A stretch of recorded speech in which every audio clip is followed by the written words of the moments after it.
People always said Ove and Ove's wife were like night and day. Ove realized full well, of course, that he was the night. It didn't matter to him. On the other hand, it always amused his wife when someone said it, because she could then point out while giggling that people only thought Ove was the night because he was too mean to turn on the sun. He never understood why she chose him.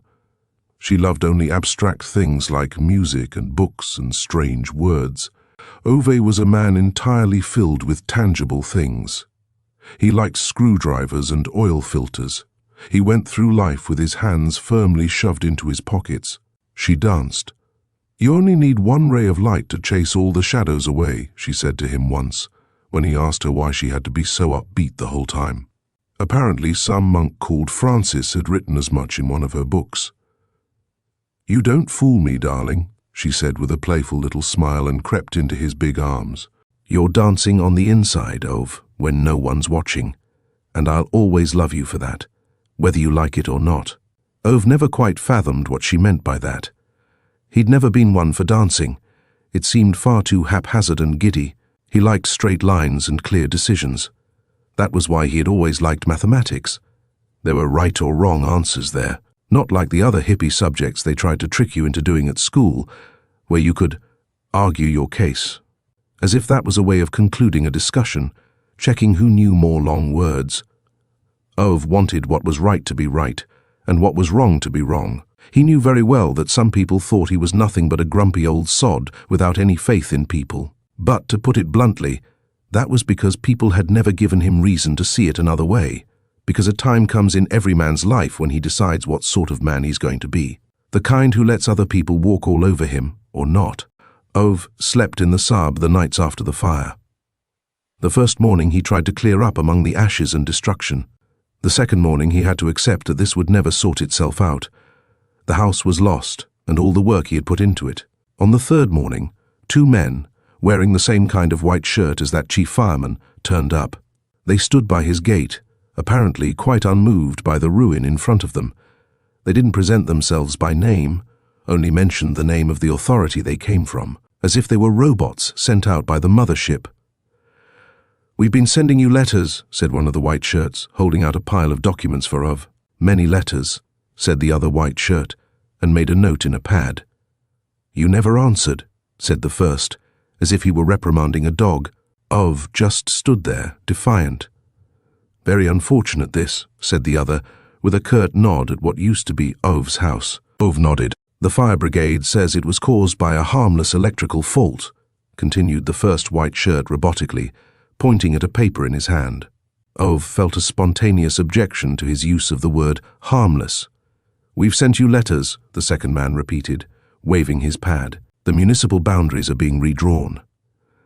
The land where your house stands will be developed for a number of new constructions." "The land where your house stood," corrected his partner. "The council is willing to purchase your land at the market price," said the first man. "Well, a market price now that there's no longer a house on the land," clarified the other. Ove took the papers, started reading. "You don't have much of a choice," said the first. "This is not so much your choice as the council's," said the other. The first man tapped his pen impatiently against the papers, pointing at a line at the bottom where it said, "Signature." Ove stood at his gate and read their document in silence.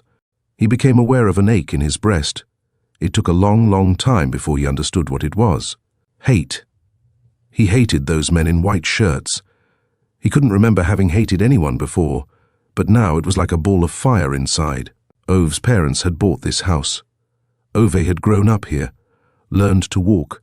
His father had taught him everything there was to know about a Saab engine here, and after all that, someone at a municipal authority decided something else should be built here.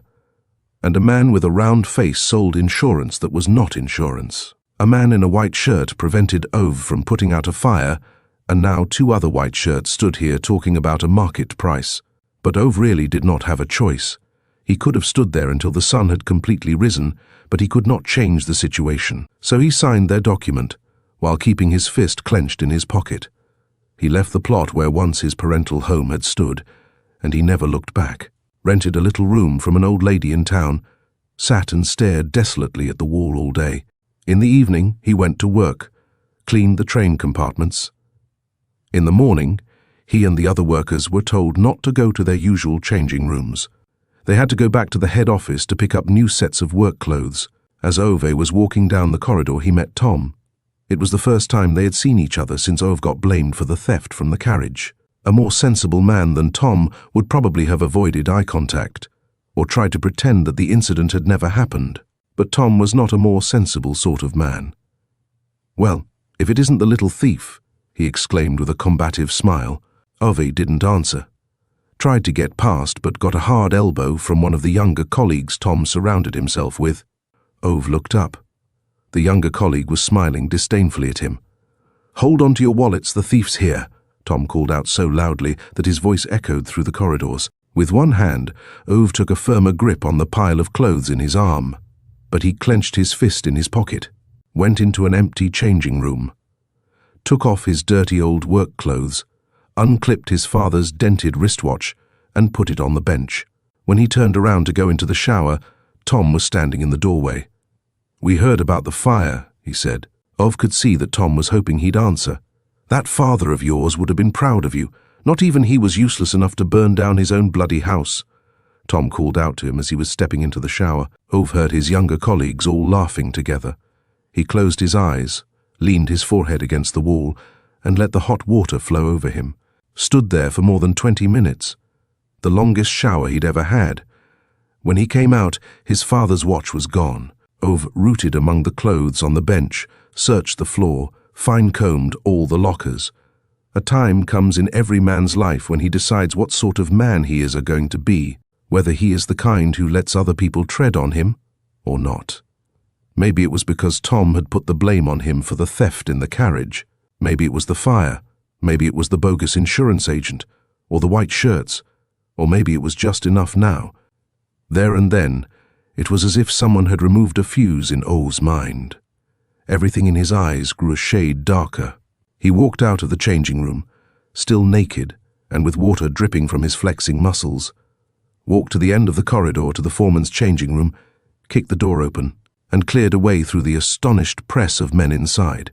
Tom was standing in front of a mirror at the far end, trimming his bushy beard.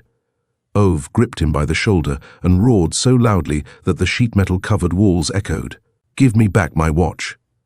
Tom, with a superior expression, looked down at his face. His dark figure towered over Ove like a shadow. "I don't have your blue." "Give IT here."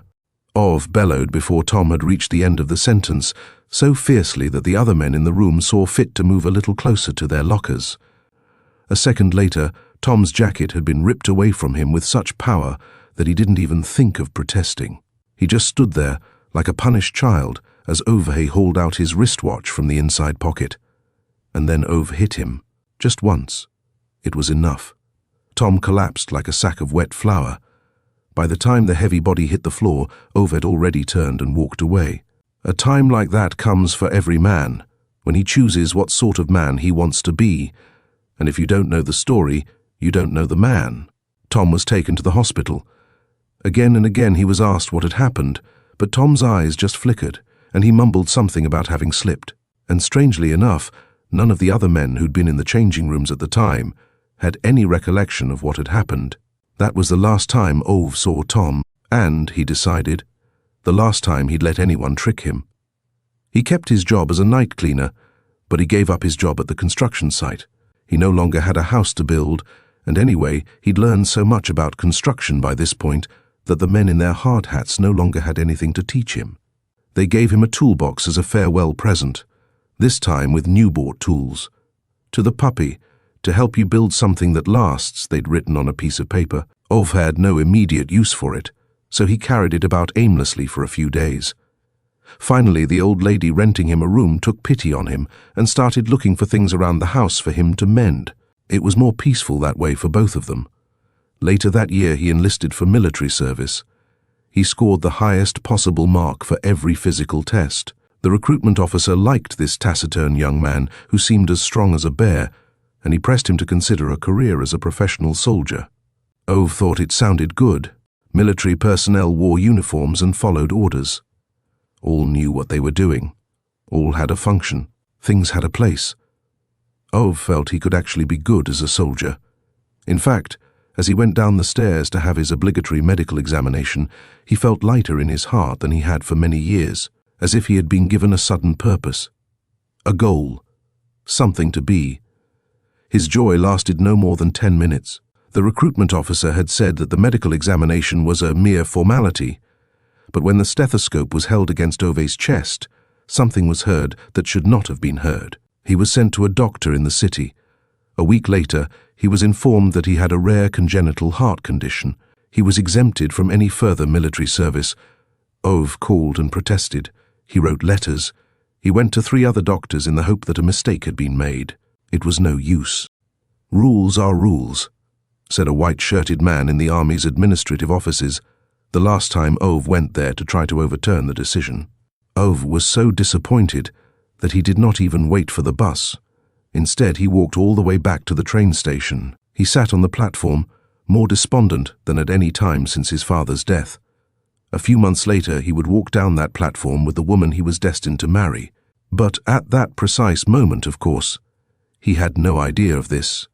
He went back to his work as a night cleaner on the railways, grew quieter than ever. The old lady whose room he rented eventually grew so tired of his gloomy face that she arranged for him to borrow a nearby garage. After all, the boy had that car he was always fiddling with, she said. Maybe he could keep himself entertained with all that. Ove took his entire Saab to pieces in the garage the next morning. He cleaned all the parts and then put them together again to see if he could do it, and to have something to do. When he was done with it, he sold the Saab at a profit and bought a newer but otherwise identical Saab, 93. The first thing he did was to take it to pieces, to see if he could manage it. And he could. His days passed like this, slow and methodical. And then one morning, he saw her. She had brown hair and blue eyes and red shoes and a big yellow clasp in her hair. And then there was no more peace and quiet for Ove.